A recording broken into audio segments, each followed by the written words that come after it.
You ask Tiger to solve. This deals with linear equations with one unknown. The final result is x equals 2.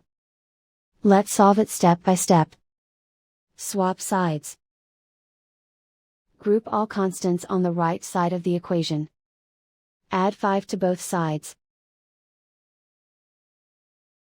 Simplify the arithmetic.